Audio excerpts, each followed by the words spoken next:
this. Hi, I'm Travis. I'm Emma. And this is Bestie Approved. And we're hanging out with our friend Lauren today from the Conspireality podcast. I feel like I have such a hard time saying that, but we connected on TikTok, just like everyone else I've ever had on this show. And I want you to tell like our audience about your show, but I genuinely love your show. Like, please tell us about like what your vibe is and how you got here. Yeah, we're just two best friends and we're yapping about Bravo. I mean, as we all do. And then also conspiracy theories, which we started when conspiracy theories were a little bit more like super political, a little bit weird. Now, conspiracy theories to me are just like gossip, and we feel we're just gossiping about world events and trying to make people aware. Tomorrow, by the way, there should be an alien encounter if the psychic in Brazil was right. June 24th. That's tomorrow, isn't it? Yeah, at the Miami match. So say your goodbyes now tonight. But yeah, so anyway, I mean, conspiracy theories to me are part of pop culture, so we've woven them in. I've always loved conspiracy theories. I don't know if you know that about me, but like ever since high school, I've been watching like Kendall Ray videos about conspiracy theories and all of that stuff. I love them. Yeah, that's great. I think they're becoming more and more prevalent. So I'm happy that we trademarked when we did. That's the one thing flat earthers have done for society is make conspiracy theories popular. Emma, I totally agreed. Like, thank you. Speaking of flat earthers, have I ever told you about my aunt who like fully isn't sure if the earth is flat or not because in the Bible somewhere it says the four corners of the earth, and I'm like, okay. Hey girl, get in an airplane. There was a show that was going to allow, or I think it was somebody who was paying a group of people to flat earthers to go basically say if the earth was real or not. Like they paid him $50,000 to get on a boat and like go explore if the earth was flat. I never heard the result of it, but can you imagine like getting to the end of that and being like, wow. They make it to Antarctica and there's no. There should be a ledge right here. There should be a cliff. I think, you know. Jesus. Like a bunch of Christopher Columbuses out there. Yeah, I mean, lost. We'll get into it, but so Lauren, something we ask everyone that comes on the podcast. We start every show like this. What is the last song you listened to? Yeah, I was thinking about that. It's not really a song, but it's more of a track. Jock jams. I'm like back in that area. Okay. I think it's because I have a child, so I find that the music is safe for children, but also just like 90s are back, and I need the 90s nostalgia and magic to like fuel me when I'm working out. So I'm doing a lot of jock jams, which is very embarrassing, but it's the best thing I could think of. I love that. I love it. Emma, what was your last song? I wish it were something good, but I've been honest. Every single time we've done these, I've been honest. And the honest truth is that it was One Dance. Okay? By who? Travis, if you don't know what I'm talking about, I don't know how to help you. Like by Drake, One Dance. Oh, okay. You know what? If you like it, I love That's what it was. Emma, I love how you're like saying that as a confessional. Like, I gotta be honest. Not proud of it, man enough to say it. I don't know if I'm proud of this one actually. Hypnotico by Jennifer Lopez, and like every time I listen to it, I think back to when I worked at Hollister and I was super into this song in 2012, and one of the gay guys that worked in the stockroom came up to me and he was like, she stole this from someone else. And I was like, I don't care. Like, let me enjoy it. Yeah, it's a good song. Every summer. But what'd you say? Sorry. It was stupid. Don't worry about it. It was about J-Lo. No, please say it because I have a lot of thoughts. Every time the weather hits like 80 degrees, I forgive her for all of her travesties.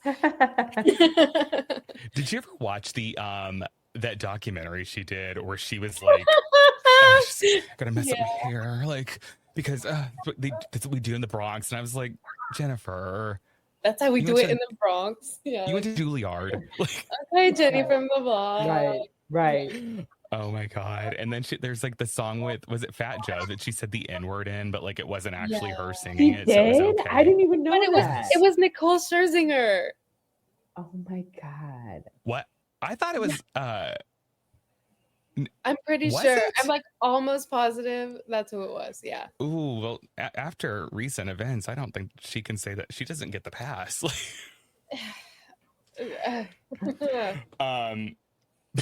Anyway, before we get canceled, so I mean, I don't know what you put on your list, Lauren, but you saw the notes that I take like an insane person. So like, do you have anything else that's not on my list before we dive in? Oh, for or what do Real you wanna get into? Housewives? Or for anything? Oh no, I love the list. I'm good with the list. I have a lot of thoughts on Rhode Island. Okay, cool. Yeah.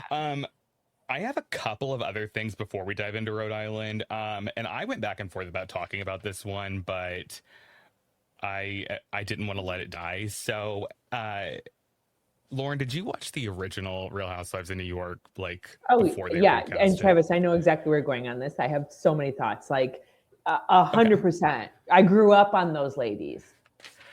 Same. Like those women, and I say this all the time. Those women raised me. I will tell you. Before we get into like what I want to get into here, how did you feel about the recast? Like, what are your thoughts there? The most recent announcement that we've seen. No. So when they like completely got rid of everyone, they recast the entire show 2 years ago. How did you feel about that? It should have been good. But they were too aware of the camera and the clout, and like they were too aware of how things were looking. It's just this younger generation. They're not the old women who are like drinking themselves onto the table, of red wine, right? Like it's like they're too worried about everything, and it felt like it came through on screen. I didn't love any single one of them. And Brynn, that whole thing with Brynn, Travis, I was just like, this is too dark. I don't tune in to watch this level of dark. So I'm gonna be super. Emma, did you watch the new Real Housewives of New York when they recast it and it was like all new women? No, not really. Okay. So actually, did you know this? So the girl that we're talking about, Brynn, she went to IU and she was down at IU the same time I was down there. So like, stop! Did you go with her? You went with her to college? I mean, like we were at IU. It's a big university, like, it's huge. but yeah.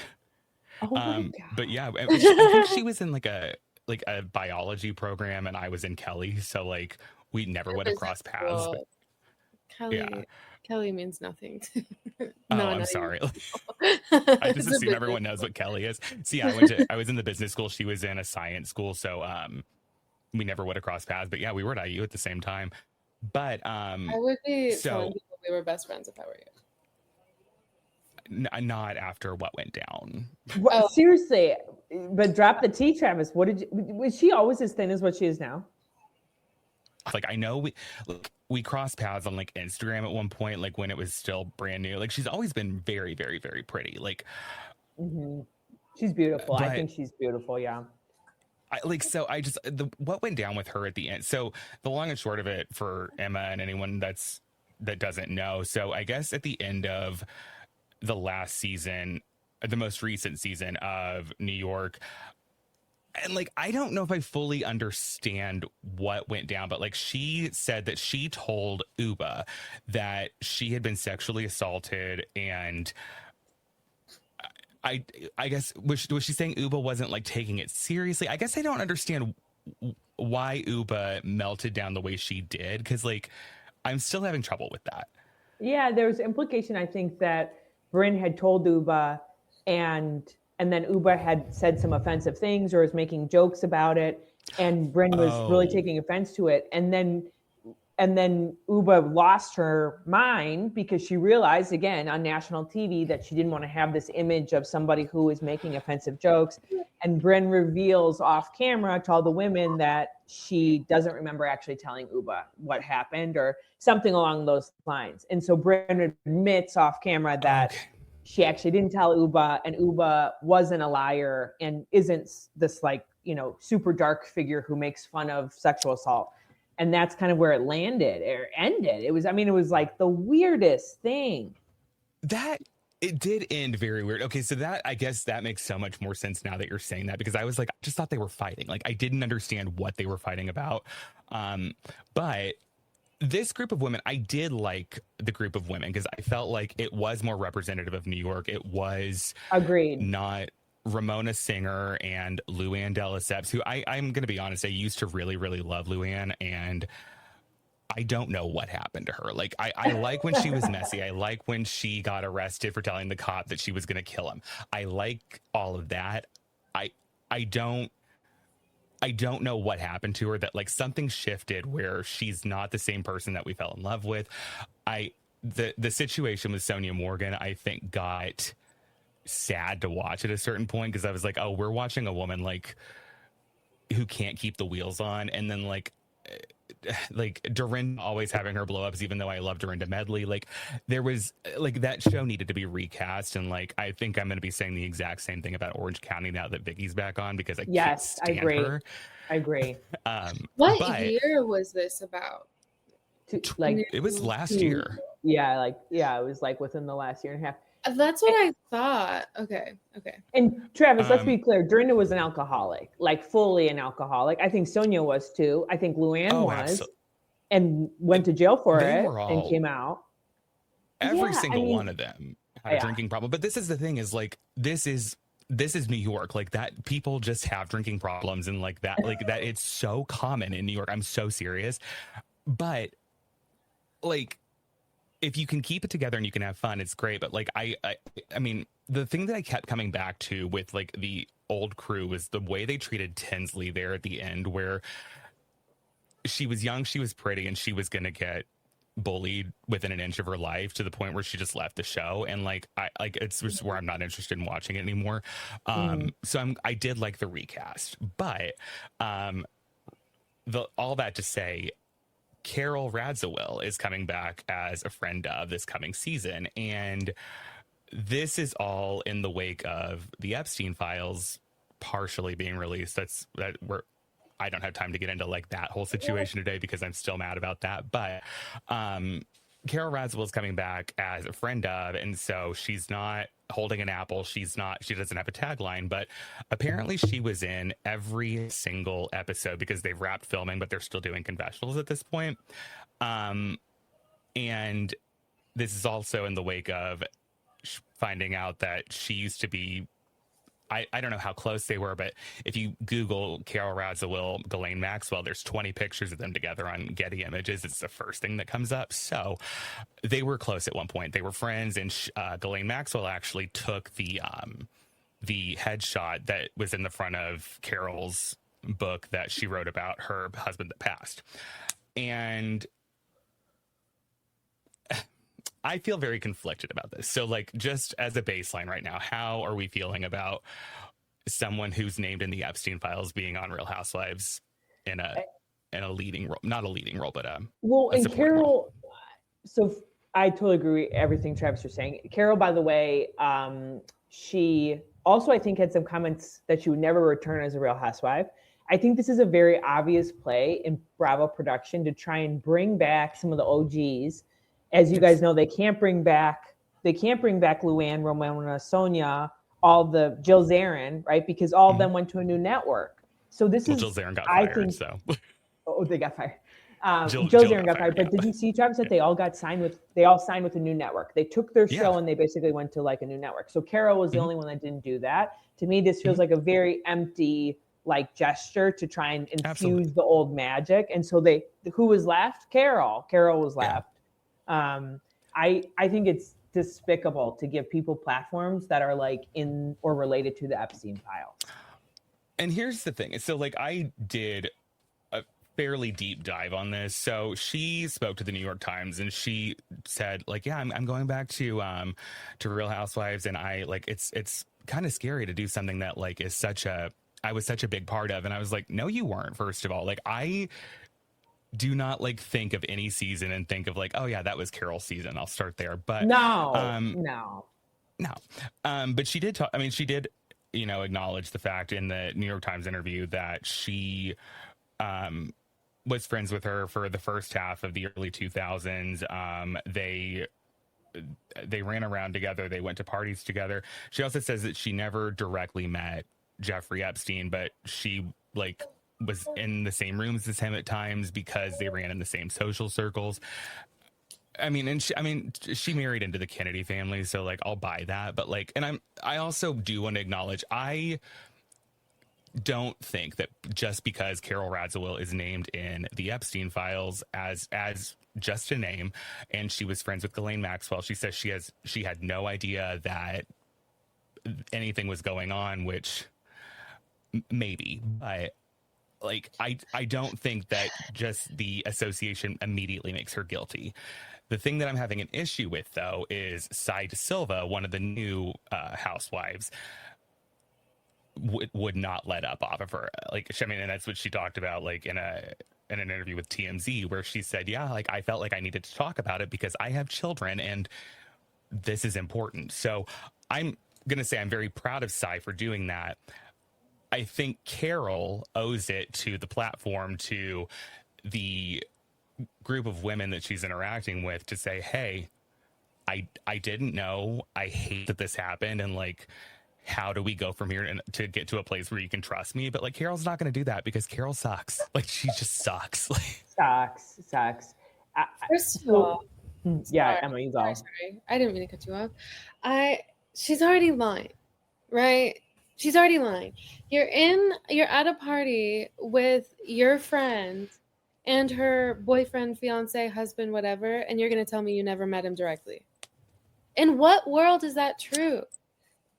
That can't be true. I would understand if they were like in the same circles and ended up at the same party but didn't have a common connection. I would maybe give her the benefit of the doubt. But you're going to tell me, right? Your friend comes in with her couple. You're at a party together and she never once introduced you to this man. Really? Yeah. I don't believe you at all, you know? I would buy this more from Luann because of who her husband was, and like I would buy that from her, but she wasn't. Yeah, like I didn't even think about that, Emma. You're probably, you might be right. I don't know. Like I don't want to like to put it. Yeah. Well, you guys, I also saw. I mean, I was the one who did some of. I looked at some of the emails. You know, you went to the Gmail that was the Jeffrey Epstein's email, and I actually looked at Carole Radziwill to see what came up. There was emails back and forth between her, Jeffrey, and Ghislene, and they were talking about something very benign, like how to get off. You know, when people used to call you and say, how do you get off the list? Like the do not call list, like don't call me again, put me on the do not. They were talking about how to get on that list, but it was the three of them talking about it in an email. So she's, I mean, this is, Emma, to your point, like it's a lie. You're going to tell me you don't know who that is, but you have his email address? And even to go back one step further, Jeffrey and Ghislene were very obsessed with Carole's mother, Lee Radziwill, who is considered this like extremely dynamic socialite. And Ghislene, in emails with Jeffrey, was constantly trying to get the mom to come out to one of Jeffrey's like dinners, right, at restaurants where he would invite people and they would like share thoughts. And I don't think Lee cared one way or the other, right? She would be in or out. It was very flippant in how they were talking about if she was coming or not. But I think Carole then got pushed into that mix because of their obsession with her mom. Yeah. That makes me so uncomfortable though, because they talked in code. Like you remember, like the actual malicious emails, they were all talking in code. So it's like, were they actually talking about a DNC list, or like how are we supposed to know? You know what I mean? Yeah. And so it's, even if she's completely innocent, she is always going to be filthy rich. She has family money. She has married money. She has all of the money. She doesn't need to be on a platform anymore. Sorry, you associated with the wrong people. I'm going to be really honest. I think what Carole is trying to do this time is be like someone without Bethany Frankel, because I mean, they were best friends at one point on the show until they fell out. And I'm being so serious. I cannot think of any instance where Carole did something that, aside from like running that marathon, that was her entire personality for a season. But like, I can't think of anything where I was like, wow, she is aspirational, and she's like one of these women that you really want to be on the show. And that sucks because there's a lot there with like the Kennedys. She was married, moved to London. Like, she was a newscaster. She did a lot. I hate that she couldn't just say to Sai, hey, you're right. We have to figure this out. And like, we have to be able to put that part of history behind us. I don't know, but I totally agree, Travis. She should be good TV. Is like, there should be such like an iconic nature to her, and it just falls flat. I remember when that marathon was her whole, the marathon was her whole personality, the ghostwriter, when she dated that young chef. It's just so, oh my God, it's so tacky, some of her storylines. That, I also think back to that relationship with Adam, where, I mean, you realize that was Luann's niece's boyfriend that they had just broken up with. He was still cooking for Luann. Like, I was just like, ew. I get why Luann hated her. It was super weird and messy. And then I think if that storyline played now, we would have a lot more thoughts about it. Back then it was like, oh yeah, it was just like a little bit like, okay, weird, got it. Carole must be a dynamo in the bedroom. Oh, I bet he was. Oh, he just looked like he fucked. Like, but do you? What was it? Do you ever feel like Carole Radziwill desperately wanted to be Carrie Bradshaw? Yes. Oh, Papa, okay. Travis, please. It's on her vision board in the back of her closet, like, you know, looking out the window, saying, "I have 3 good summers left." Remember that line? I'm like, well, we've used all of them, so now why are we back on TV? Baby, I don't know that you ever had a good summer in you, but there's that. So moving on to the rest of what Bravo's giving us, I feel like we're getting a lot from Bravo right now that I don't feel like we're consistently getting this much all the time. So we just came out of the strongest first season of any city of Real Housewives that we've ever seen anywhere. And then we also have, and I'm going to be 100% honest, I have not watched any but one of these shows. We've got Below Deck Mediterranean, we've got McBee Dynasty, we've got In the City, we've got The Valley, and we've got Next Gen NYC. And like, I don't ever see anything but incredible things about all those shows online. So are you watching any of those right now, Lauren?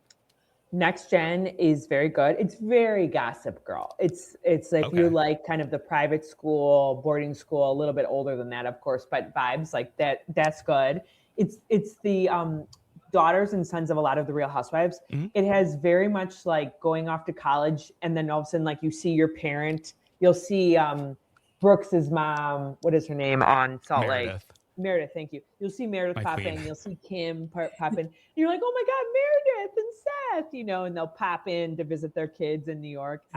Those are the parts I love. The plot lines are definitely made for TV, I would say, but it's a good group of fresh face, like kids who know what they're doing on the show.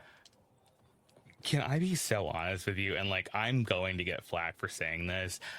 Teresa's daughter is on that show, and I am tired of Teresa and Louis and Gia and Melania and whatever the other one's name is. Like, I don't know that I need them. Well, and then there's I agree with you, Travis. I think Gia is not a pillar only because she lives in New Jersey on that show. So she has to commute in. So she's openly like, I'm not coming to that. I'm not braving the traffic.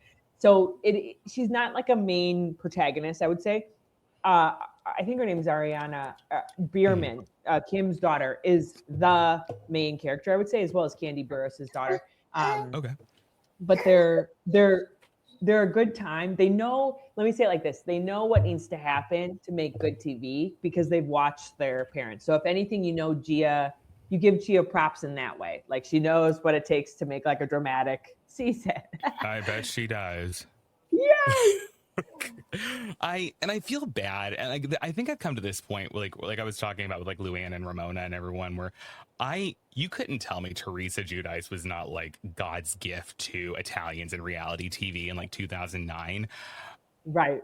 I don't know what happened to her either, because like I think there's a jealousy thing with Melissa, but like I don't know, like I'm just like you were so good. Like I don't know. I It's hate turned that. crazy. It's like when you get too much plastic surgery and then it starts off really good and then all of a sudden it just starts to be like I feel like Teresa Giudice has veered a little bit into that like caricature type. I'm not sure what we are anymore. I totally agree with you. I'm done with New Jersey, by the way. I can't stomach it anymore. I think unless they come back with something brand new.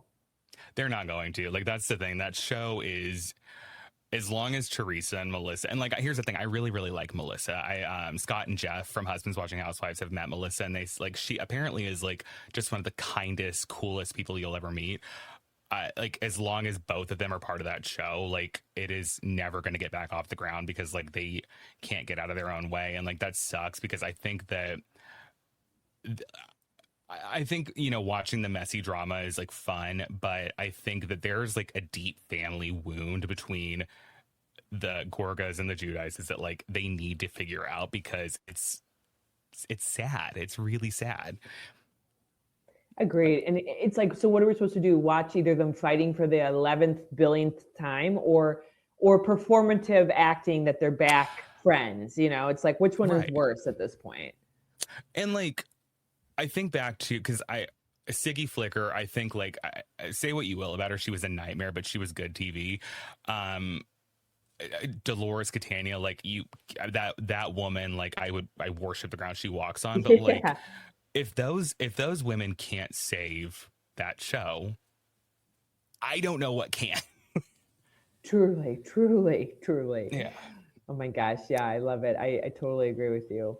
Dolores too. She's the link. She's what I think she's helped Real Housewives of Rhode Island. I do think she's made it feel very friendly very quickly, like very intimate. Like it's like we already know these women because Dolores is here. I like when Bravo does that.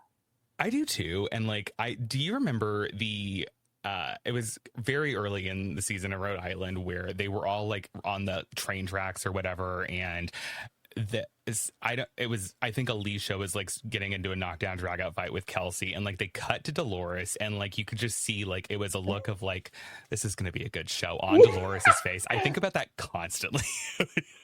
Dolores was like, I feel like it was like, oh damn, go off, let's go. Like this cast has got it. Yes, I totally remember that.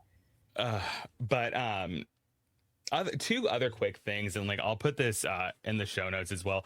Emma and I just finished the first season of Salt Lake City. We're unpacking that, so we're putting a poll up for the besties, and these are two shows that like I haven't really watched at all, and the third show is one that I don't know if Emma's watched it all yet either, but we're going to let you guys pick between Love Island Season 6, Vanderpump Rules Season 1, or Emma's going to pick a season of Summer House if we end up watching Summer House. I don't know, but I'm like excited to see what comes next because it's getting us out of our comfort zones a little bit.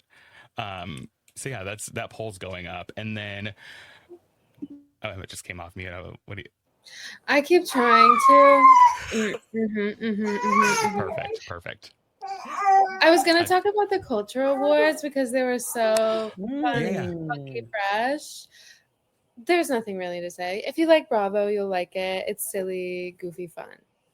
I didn't realize like that was like a real thing that they were doing. Like I thought it was a joke, like because it's phony. It is. None of it is serious. Like some of the candidates are just jokes and there's only one real candidate in the first place. But it's like it's still funny and fun, and there are still people getting like recognized. Like there's like the Titan of Culture Award went to Will Ferrell, and then the Lifetime Achievement whatever went to Lisa Kudrow. But before they gave it to Lisa Kudrow, Ben Platt sang Smelly Cat like with Puppeteer Orchestra. Like it's silly. And like for the songs of the year, Bowen and Matt sang them. Oh. Like performed them, a bunch of them, and Rachel Okay. Zegler did one. She sang Fame is a Gun by Addison Rae, but in like a Broadway fashion. Oh. It's like very fun and fresh. It's like 2 hours. I think it's worth your time. I could watch that. Also, you get your Candace Dillard Bassett on TV fix. So. Okay. Yeah, I'll watch it. Also, Emma, do you remember when we were talking about, this is 1 year ago, when we were talking about the culture awards and the mom from Freaky Friday? Like, I thought it was so funny that she came up and like told them to calm down, and like you took that as like an assault on those two men, and I was like, oh, okay, we don't feel the same about her. I don't think that's cool of her. I thought that was so mean. It's their first awards show they're hosting. They're excited about it. It's supposed to be fun and funny, not serious. And it felt like honest to God, it felt like a little bit of like a homophobic microaggression. The way, the circumstance in which she said to calm down. I don't know. If she is, that doesn't excuse her. I mean, she looks like, I could be wrong. I'm going to cut that because and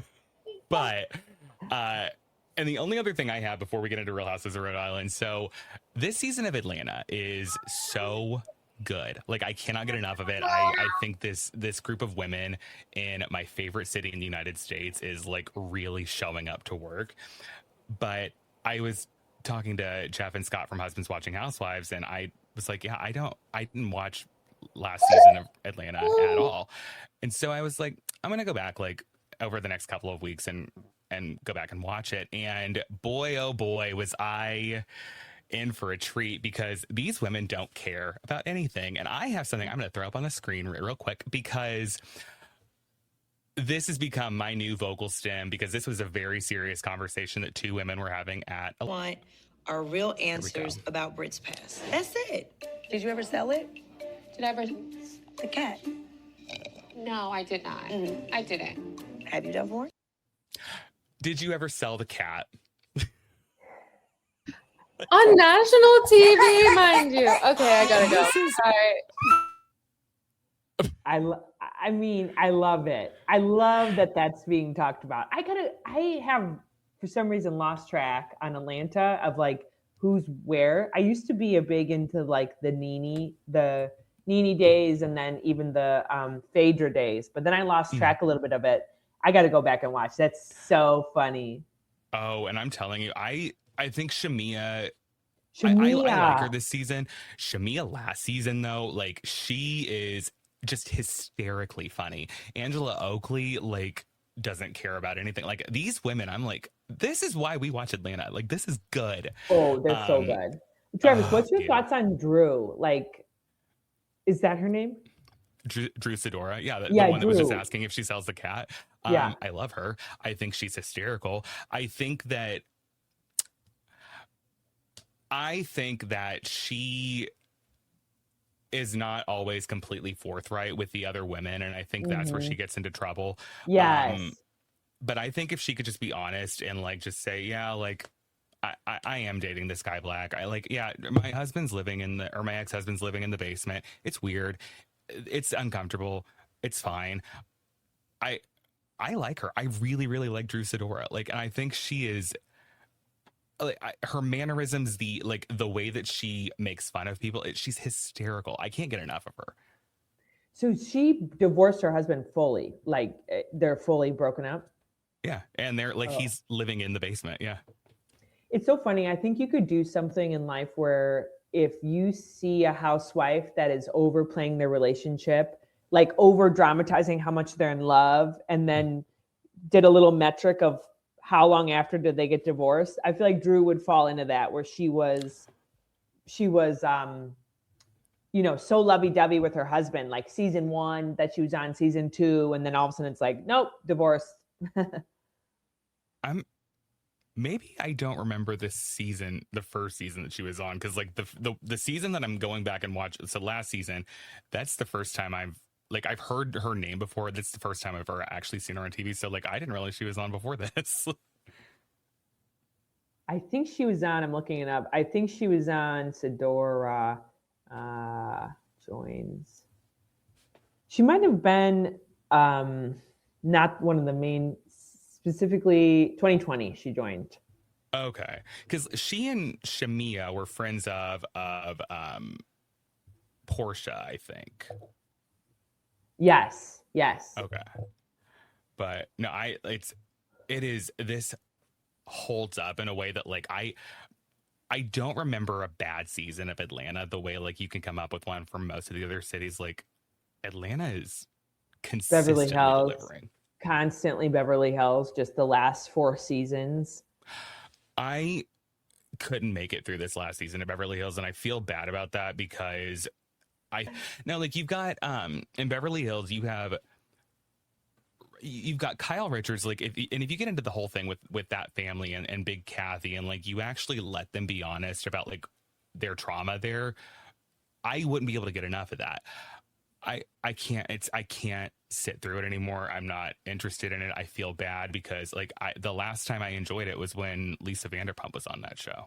Yeah. I thought Lisa Rinna days were like the last golden era, which that is a conspiracy, by the way, that Andy is repairing these relationships with these housewives. So now all of a sudden Lisa Rinna is getting asked back on. Vicky Gunvalson's getting asked back on. Carole Radziwill is getting asked back on. So I don't think that's how they're making the decisions, but that is a rumor.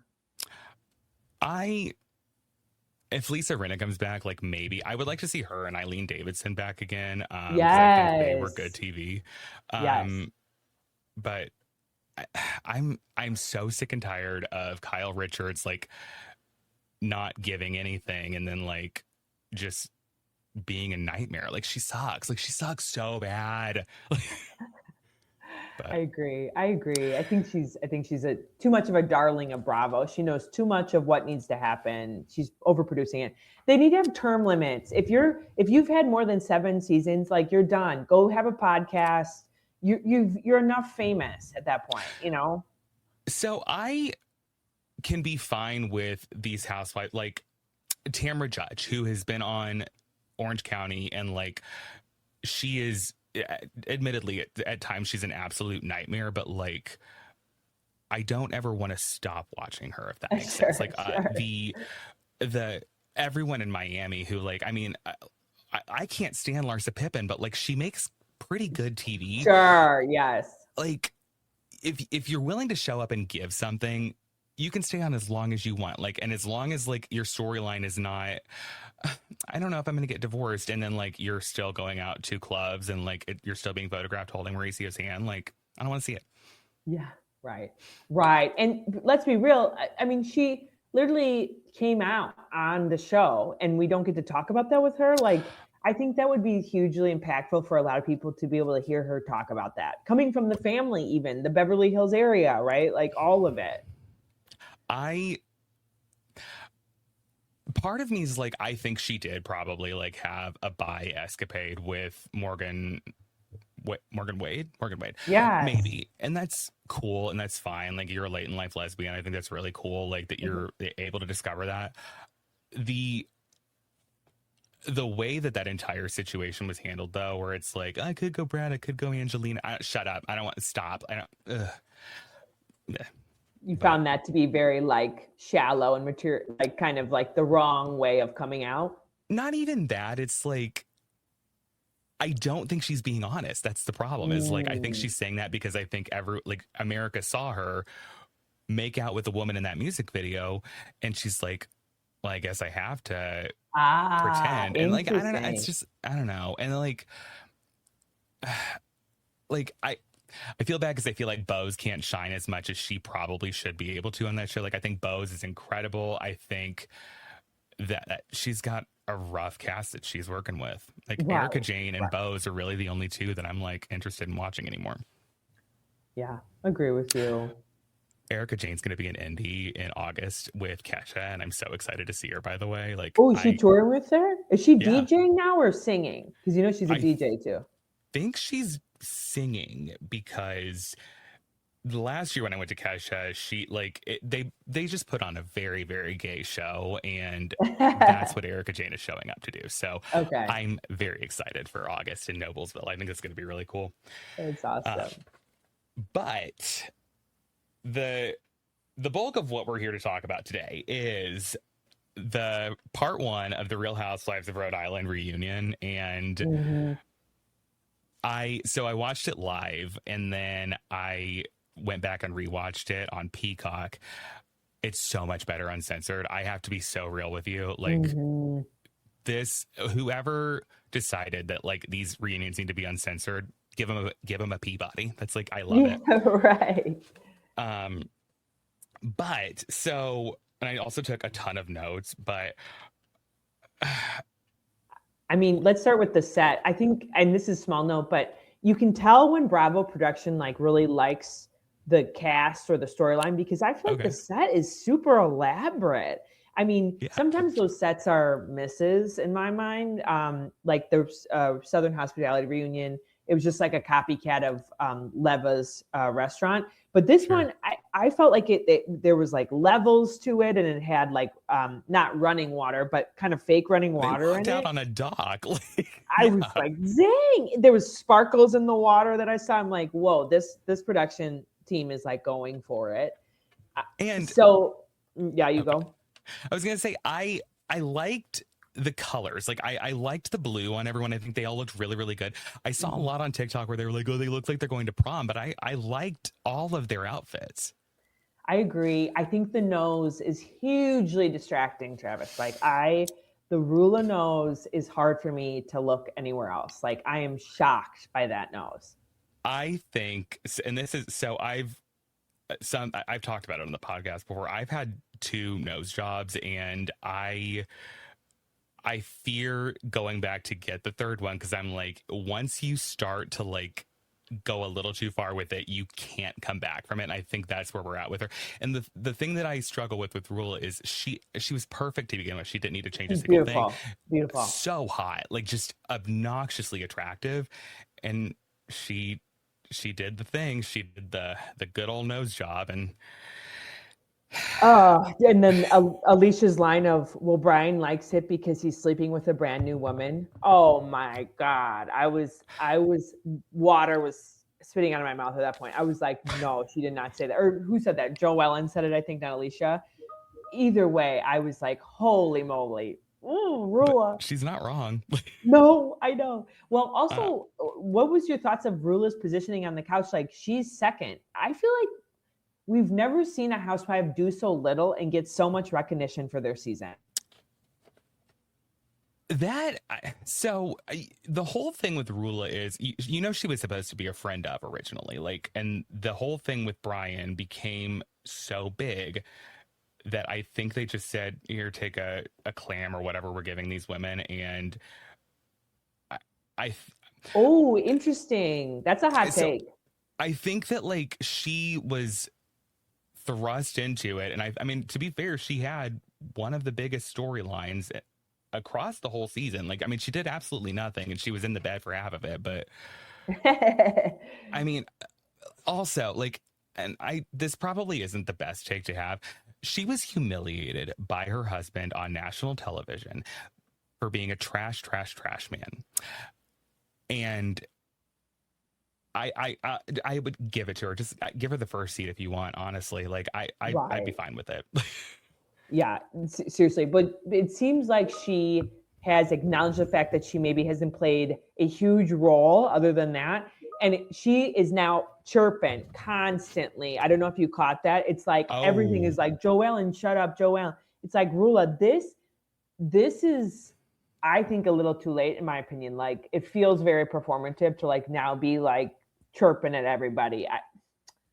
I don't know. Not only did I notice it, I have 3 separate video clips that we're going to play throughout this episode where I was like,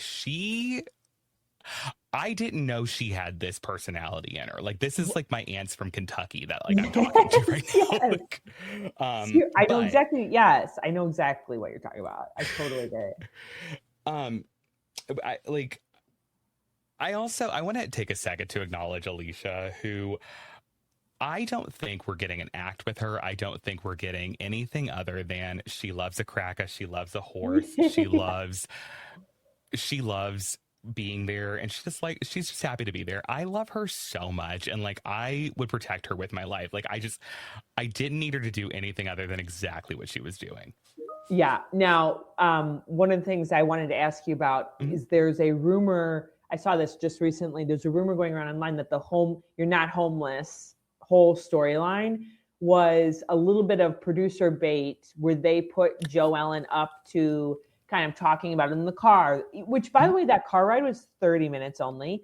That's how short that was. And that was like a Emmy nominated like scene between the three of them.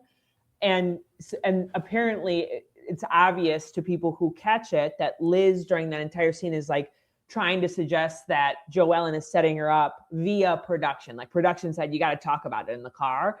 And so it makes me think differently of Alicia if she is roped into that a little bit, that like performative side.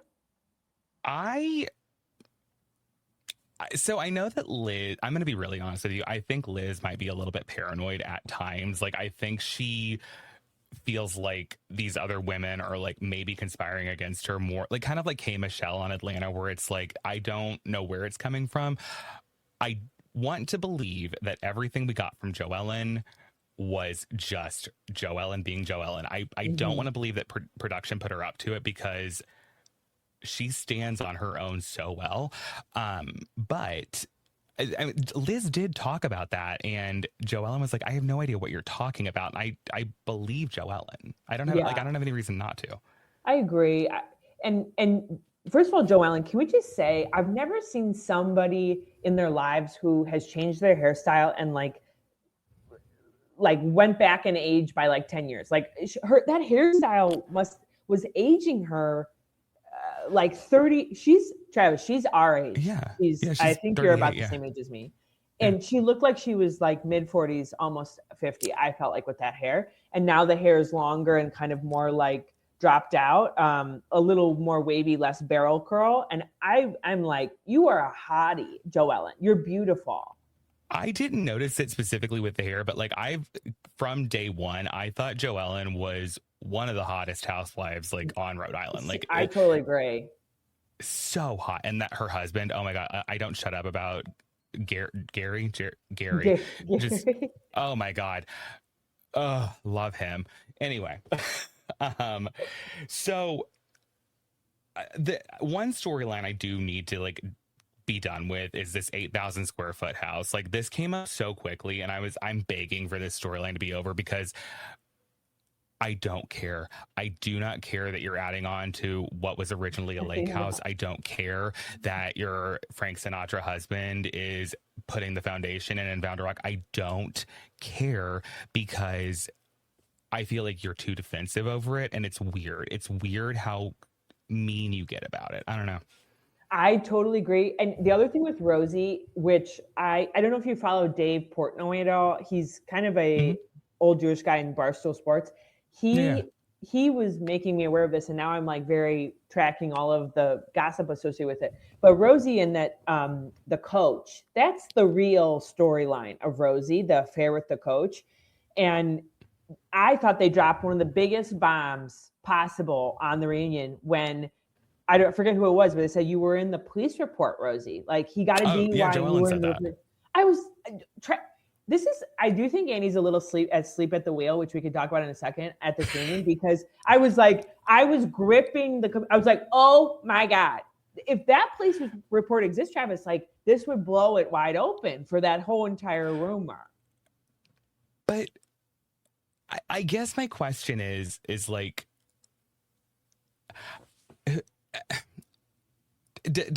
who cares that she was with the coach? Like that's what I kept coming back to, is like, get it. I don't, whatever. But like, I do feel with Rosie specifically, there is something disingenuous about her where like, I don't think she's being honest about why she left the news station. I don't think she's being honest about like the colitis and like all of that. Like, it feels like you're making it up, and like you don't want anyone to ask questions, and that's why you keep bringing up the whole like I was bleeding out of my asshole. But like, okay. Okay. It's almost like she's really aggressive on something, so you don't ask about other things, like in how she says it. But okay, Travis, on the coach specifically, if you trust Dave Portnoy and all, like there's a whole fan base that didn't know what happened with that Ed Cooley. And while for us, there's so many like bombs that get dropped. Was this guy? Yes. Oh. Okay, now it makes sense why they were making a big deal out of it, because like I was like, who cares? Okay, because like I saw the thing from Dave Portnoy that he was. I didn't make the connection that it was like okay, yes, I'm sorry. So like think of your like most favorite sports team or whatever, and then think if there was this big drama over years of it happening because they all thought that he had an affair. That was Rosie, and she has denied. My co-host and I would say at this point, if there was a smoking gun, it would have showed itself. But then all of a sudden this police report dropped in the reunion. And I'm like, oh my God, there's a police report. Now I don't have investigative. Like, I don't know how to pull that. I don't know how to get the police report, but I'll do it tonight. Oh, Travis, please send it to me. I'm dying. I guess. Like, so the other thing too is Ashley very quickly started defending her, where she was like, my concern about this police report is it's not real. And I was like, how do you know, Ashley? How would the police report not be real? We're downloading it off the site. Yeah, no, I'm like, oh, honey boo boo, that just got blown wide open, because if that's the case, people are going to find that. I'm going to make a little note right now to find that for you. I will do that tonight. But so, okay. So I feel like not a ton happened in this reunion, but at the same time, so much happened, because like, I don't feel like we ever got a ton of resolution on anything. No. But I felt bad that Liz's cat passed away. Like, that was really sad, because she like seemed very attached to that cat. But Travis, let's talk about Liz. Liz to me is shockingly, she is an enigma of a human being. I cannot get enough of her, but I am very I feel like she's got a lot going under the surface. First of all, she's connected to that Dino, and clearly there's going to be legal drama in her future. You heard he got arrested for like running coke, right? Yes, running, and then they sold the boat, and it's like, oh, this is suspicious that you sold the boat after she made 1,000 phone calls to him, I think over the course of a month, and he's connected to the mob. Liz is clearly connected to the mob. I've never seen a more mob wife person. Yeah, totally. And yeah, go ahead. Sorry, but then she also so much sense though.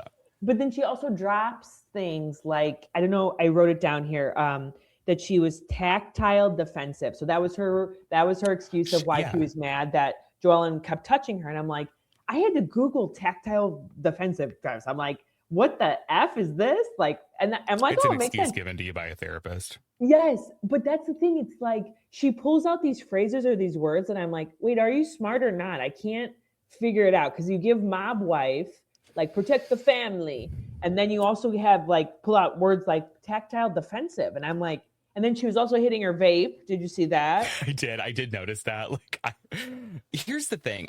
I don't think being a mob wife, and if that's what she is, and being intelligent are mutually exclusive. Sure.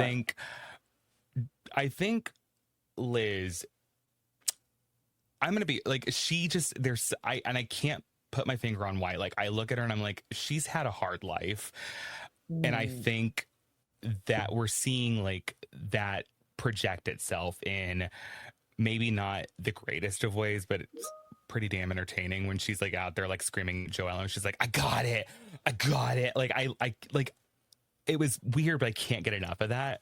But yeah, I think you're onto something there. Like, I don't think we've gotten the full truth, and I don't want her to get in trouble the way like Teresa and like Jen Shaw did, because I like her. I like her. Yeah. But the one thing I will say, I don't know if you notice this with Beverly Hills, Dorit has a ton of like pregnant pauses. And my co-host and I have always talked about this, but we cannot stand Liz's, how she speaks, like the dialect, not the accent, but like the rhythm of how it takes her to, she's almost thinking while she's speaking, and therefore she creates these like pregnant pauses constantly. Okay. Travis, I'm so annoyed by it. And she was on Watch What Happens Live, and Watch What Happens Live is like a notoriously a very fast-paced show, and the long pauses were just they stopped Andy in his tracks because he couldn't get past the long pauses when she's like speaking. Sure. Well, she's always high as a kite. Like, I mean, right? Well, when on. you say paranoia, I mean, that's a huge side effect of doing a ton of pot, to be honest. That's fair. I think she's there. Can we talk a little bit about Brian, please? And his, take it away. I don't even understand. I don't understand a lot of things with Brian. Like, why is she still with him? What is your take on it? Why is she still with him? I think that she is a wife who was raised by a family who has old school values. I've seen it in my own family. I've seen it a million times in the church I was raised in, where it's like you figure it out. You don't get divorced. Like, you don't break up the family. And I think that she is also a big personality, so she's going to protect the image of what her marriage is supposed to be. And Emma and I talked about this recently on the podcast too. They're very public facing people. So he's a doctor and she is a financial planner and she owns her own firm. And like, Emma and I come from the financial world. So I understand that, like, she's going to work every day and she's like, yeah, I'm on this show and yeah, my husband did what he did. We're going to fix it. We're going to fix it. We're going to get through it. Like, I think that's what's happening, and that's why it's manifesting itself in such ugly ways. But when it comes to Brian, sorry. Rula has dropped a single. Did you see that? And she's also dropped a service where you can sign up to experience like Rula. Like, she has like American Express and how it gives you access to like all these like luxury experiences. Yeah, I totally agree with everything you said. Although the caveat I will say is I don't think she's long for the financial planner world. I think she's gonna pivot. But yeah, so I don't know. I guess I'm also really curious as to, when it comes to the situation with Rula and Joellen, and Rula Joellen fully called out Brian like at the polo match, and like has been very aggressive directly to him. He's never said to Rula, "You're stupid for staying with him." Like, she's never been mean to Rula about it, and she's always been like, "I told you I was going to get you proof. Here's the proof." I think she's trying to do the right thing. I don't understand why it's coming out so ugly against Joellen, and that's where I'm struggling with it, because well, she clearly this is my hot take, and you could probably fight me on this, but it's she's clearly asking for the content, and she's like separated from the mistress by like one person, or maybe she might even be texting with the mistress. They all run in the same circle. Right. But by the way, that mistress is everywhere on Instagram, constantly posting. And have you seen in the bio where she's like got the feet in her bio, like as like a call to the, like, it's single white female. It's weird. Yes. And that to me is the part that I do think Joellen she's kind of like texting on the side, like, send me the video. And that's the part that feels very like gunning for Rula. Like, send me the video of the mistress so I can bring it up to Rula. And I think that's what they're all like, Joellen, just stop. Like, let her figure it out the old fashioned way where she finds the panties in the, car or something, like, we don't need to have you like be forcing the video on us. But I don't know. To me, it's just silly. Something else that I thought was weird too is Rula got very brave with Liz and she called her out for, like, I guess, running around on Jerry, there's a lot of airy.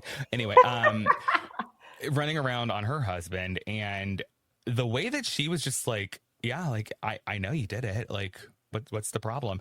And Liz is like, tell me, and because Liz is like, I don't know that I would be like, and I'm an aggressive person. I don't know that I would be able to like look Liz dead in the face while she was doing that to me. Like, that's terrifying. And Rula didn't take the hint. Like, she's like, well, everyone knows.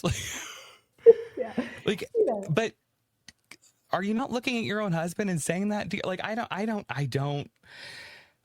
I don't Oh, know. right. It's like hard to watch the hypocrisy.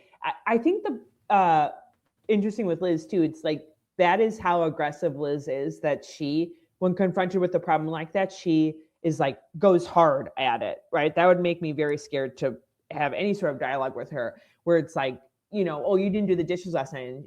And she's like saying they're going, show me the dish. It's like, I'm like, I don't know. I'll The do the dishes. dishes. It's okay. They just It's okay. were there. Like, if you're not ready to come to Liz, like, don't come. You know, don't step in the ring with her.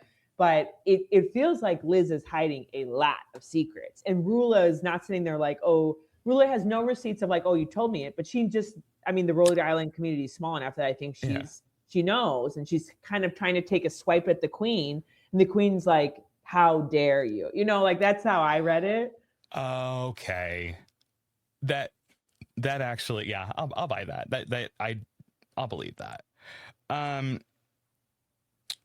Also, did you catch that apparently there's a tracker online for how many times Ashley has cried this season? Oh my gosh. Well, have you watched her? Did you watch her in the did you watch her during the Bachelor? No. She's the exact same way. It was shocking. She actually made it quite far. I think it was Chris Soule's season. He was a farmer, which no female alive should have actually entered that. And they all said, we would love to be on a farm. No, they didn't. But she made it to like 8. So she got a lot of screen time. Ashley, to me, is one of those people that Travis said, like, she always looks 80% ready for TV. But then there's always something amiss. Like the hair is a little like that amiss. About her, though. I like that. She feels real. But adding to the crying, and I'm like, oh, Ashley. The only time I ever remembered her crying was when her kid went to the ER and like she had to leave the boat. Like I don't remember her crying any other time.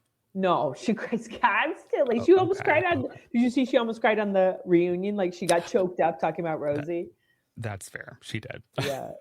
Yeah, no, that was her stick from way back in the day. The one thing I wanted to talk to you about is Audrey's, though, or Audrey's. Every time they mention that, I'm always like, who? I'm like, what housewife are we talking about? I'm like, oh yeah, it's that damn coffee shop. I can't, for some reason, it's not stuck in my brain that that's the coffee shop that he runs. Yeah.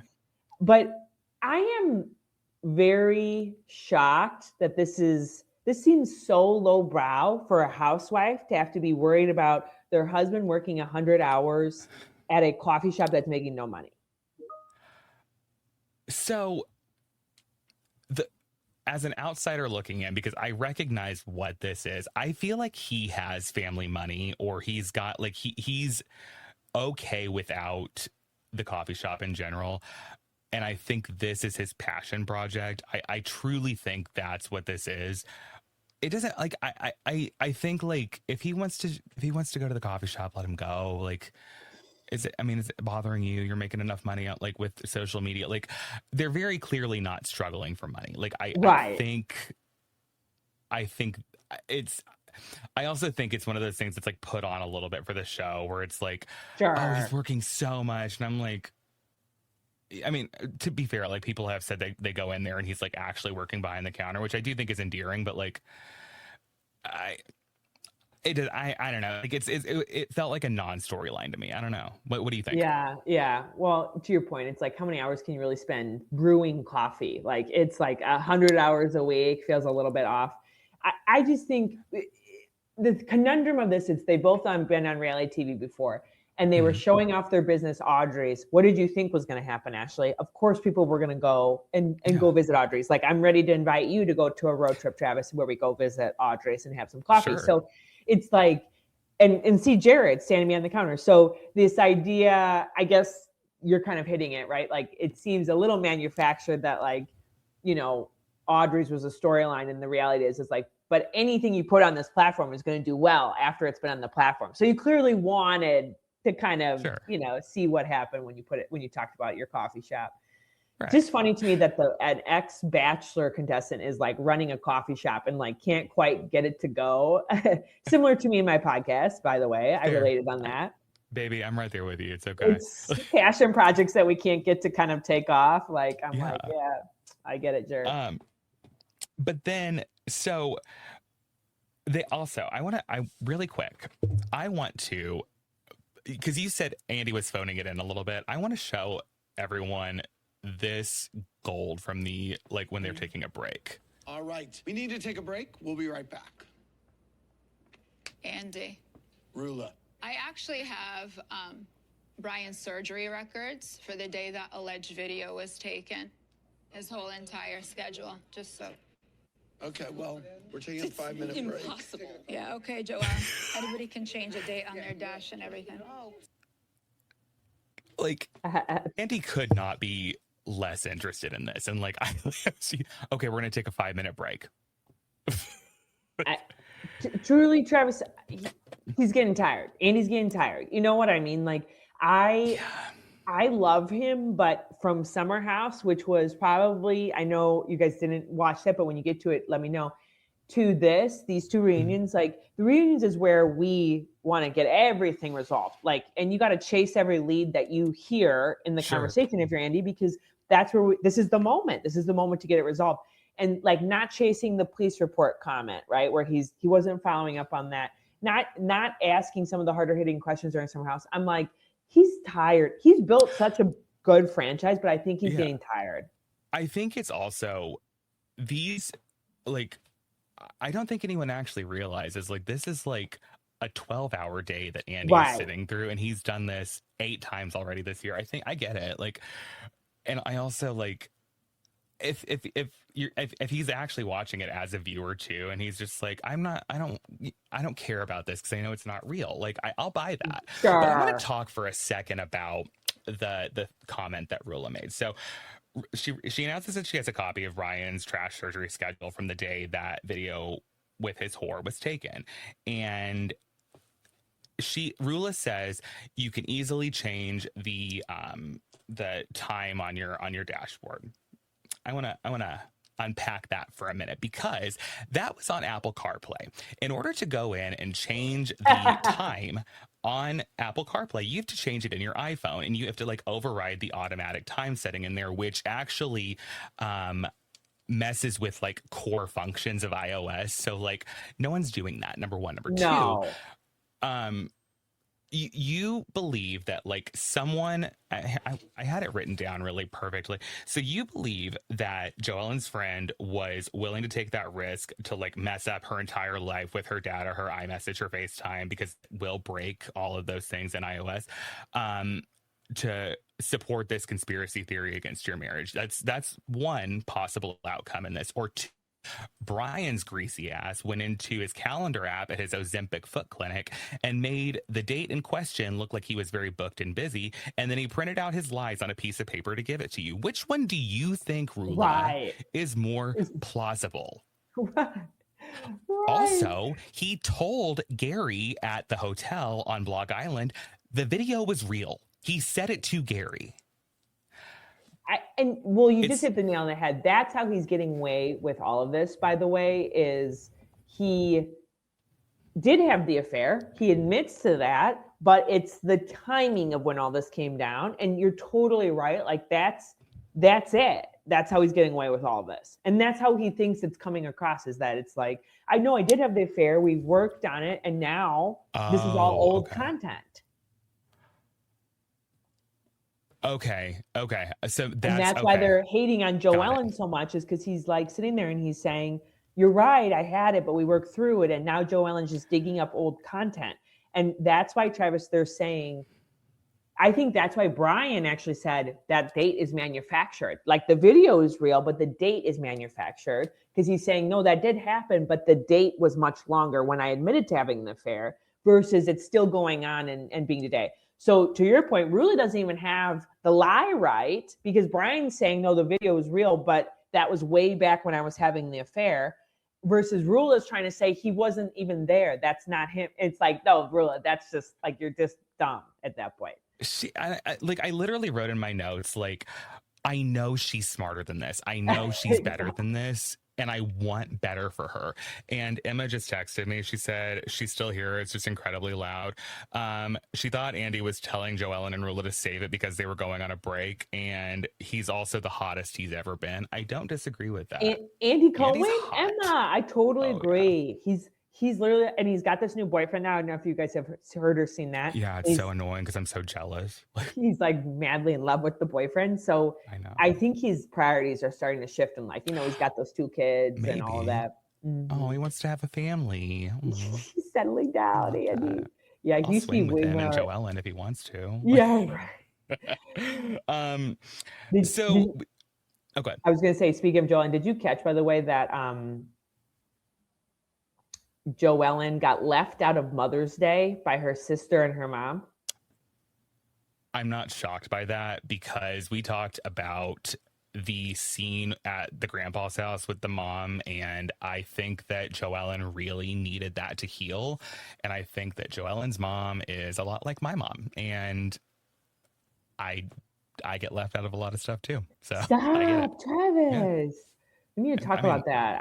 So you're relating to her and all of that. Oh, the way that like I recognize so much of like my childhood in what Joellen describes from her childhood. It's like I'm shocked that like she is.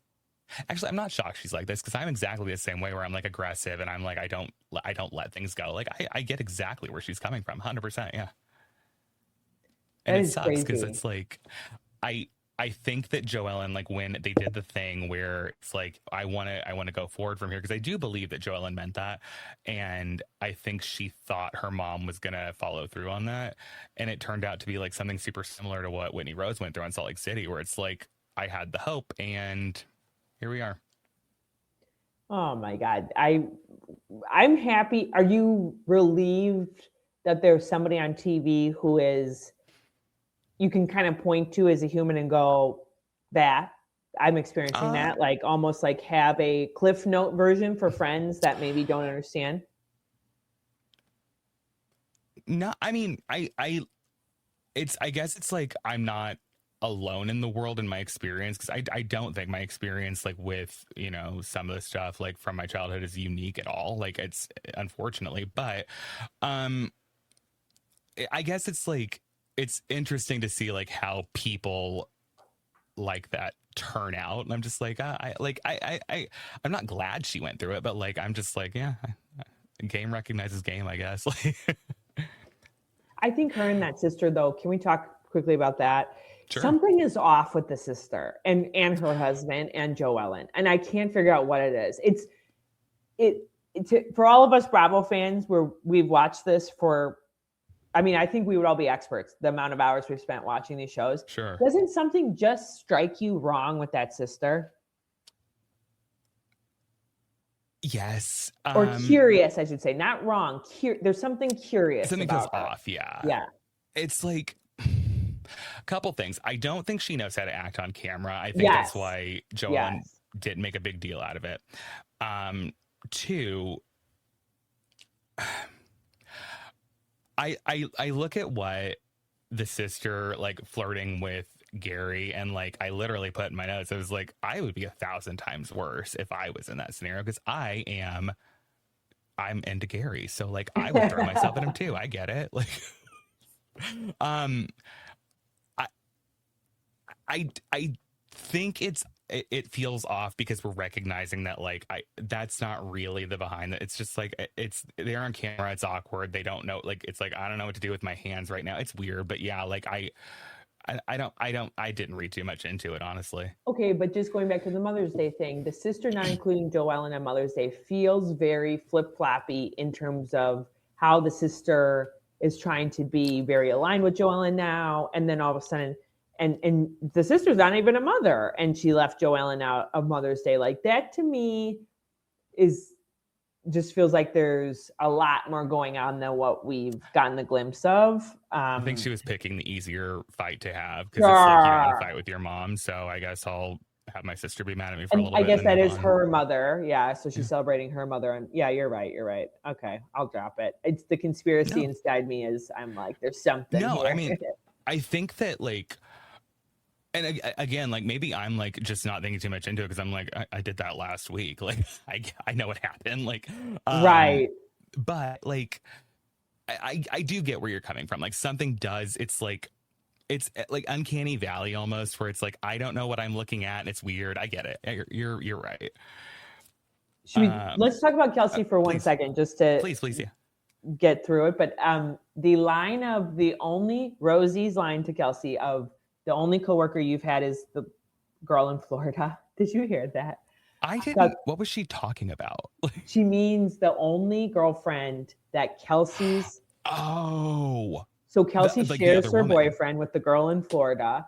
And so she was saying the only job, you've never had a job, the only coworker you've had is the girl. Travis, one of the most iconic lines. One of the most iconic lines. That, like the way that I was like, who'd she work with in Florida? Like, oh, that's good. That's good. Can I also, for a second, where Kelsey was like, oh, you don't suck your husband's dick. And Rosie was like, no, it's not really my thing. Like, it was just like. The two of them. All right. The two of them.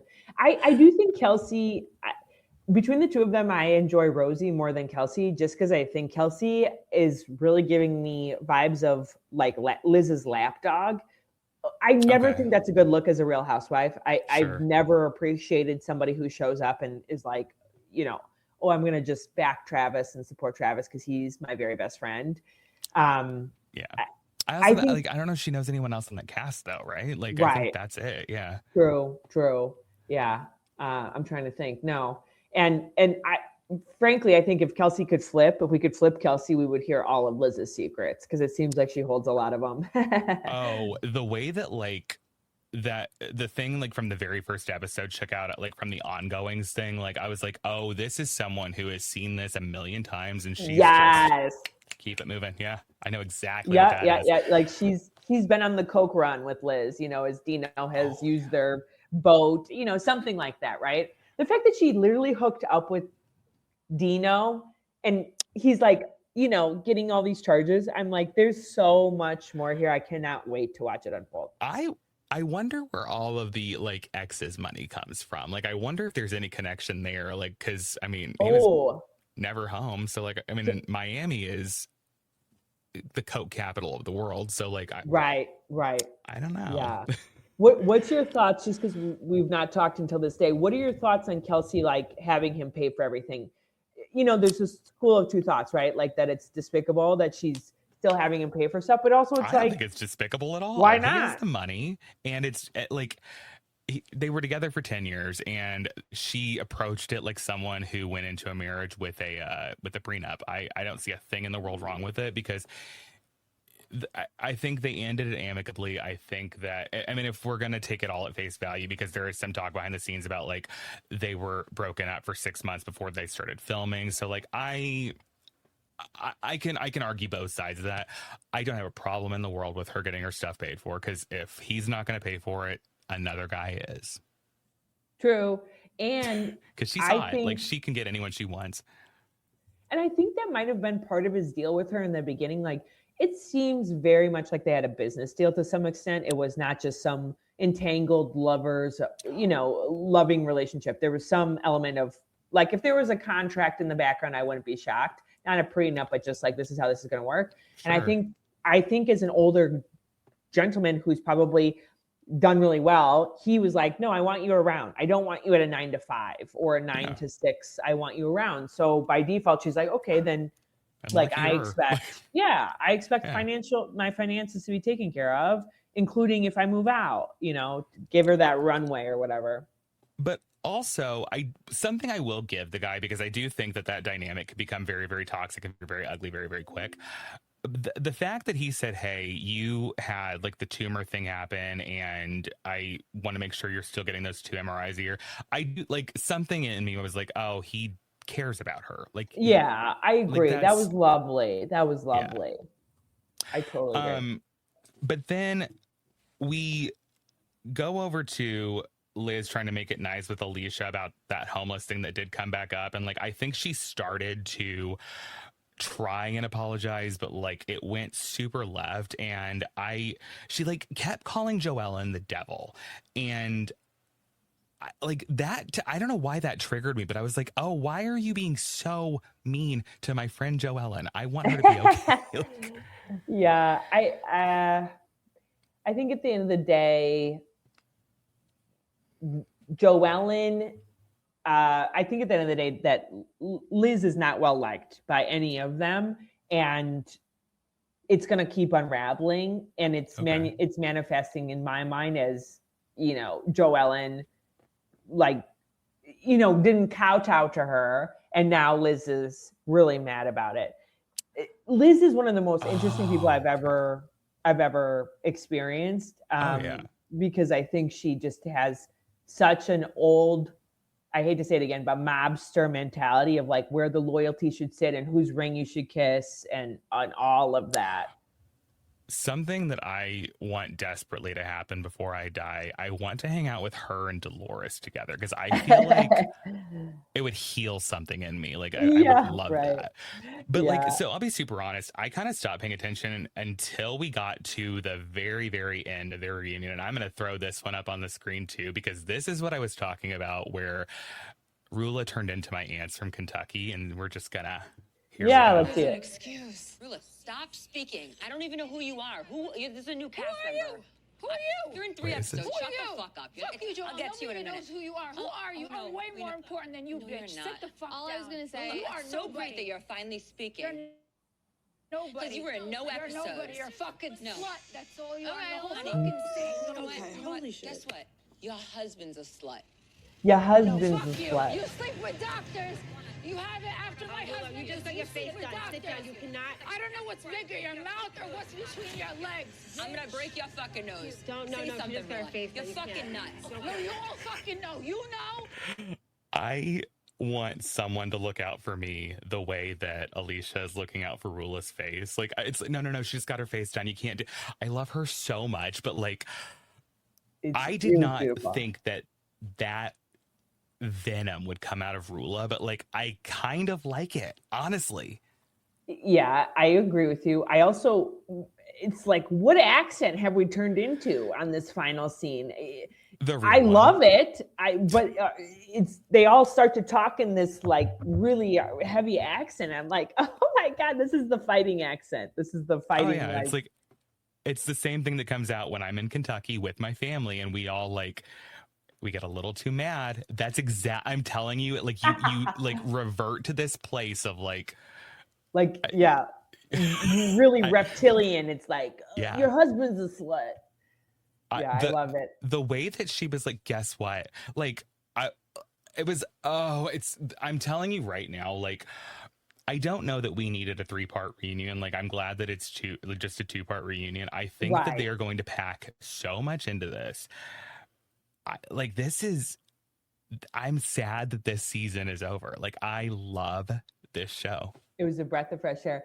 It's rare, I think, I don't think Housewives shows get usually a reunion after season 1, but I think this one had such high viewership that they went with it. I think the tradition is you don't get a reunion until season 2, until you can kind of prove that there's longevity in the show. So that was also because great we haven't for had a them. season 1 in so long, since like Salt Lake City. Okay, I was like, what are you talking about? I was like, we just watched the one in Salt Lake City, but like they also kind of did the same thing. But yeah, no, you're right, because Atlanta didn't have one.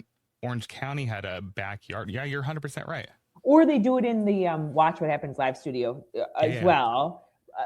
I might be wrong on that, but I do think that was supposed you're to be 100% the tradition. right. Yeah, like this is.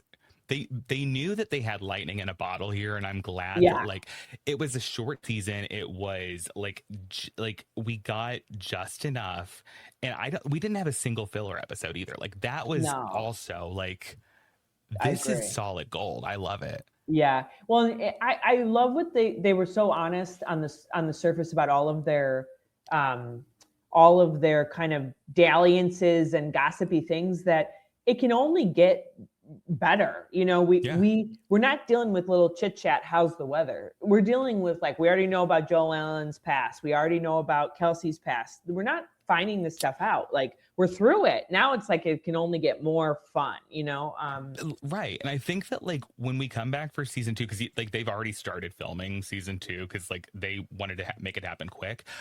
I feel like we're going to get real healing on a lot of the women's parts there. And like, I'm telling you, like, this is a good one. I like it. I love it too. But that's the end of the reunion. And so like, we always ask, like, if you could be friends with anyone on this cast, who would you pick and I think hands down, Alicia would be Okay. everyone's response. But you know what? I actually would love to be part of. I don't want to be best friends with Rosie, but I want to be part of the Rosie Ashley friendship. I do think they're very real friends in life. I do too, and we were talking to someone else a couple of weeks ago, and I said I think I'd be like, obviously I'm gonna say Joellen every time, but like I think that Ashley is probably, of all the women on that show, probably one of the most genuine and like just a really good solid friend too. Yeah, totally. I agree with you. Oh my gosh, it was fabulous. This was so much fun, and I mean, you and Jessica are welcome anytime you want to come back. I feel like we could do this all day, and and I feel bad that like you have a crying baby there. I hope you're still with us, but but mom life. Yeah, you get it. But thank you for being here. Tell everyone where they can find you. Yes, so you can find us on any place where you listen to podcasts, but specifically on Apple Podcasts or Spotify. And you can follow us at Conspireality Podcast and then find our link there as well. Absolutely. Thank you so much for being here. And from Indy to Chicago to Block Island, Rhode Island, thank you for being here. We love you, and we'll see you next time.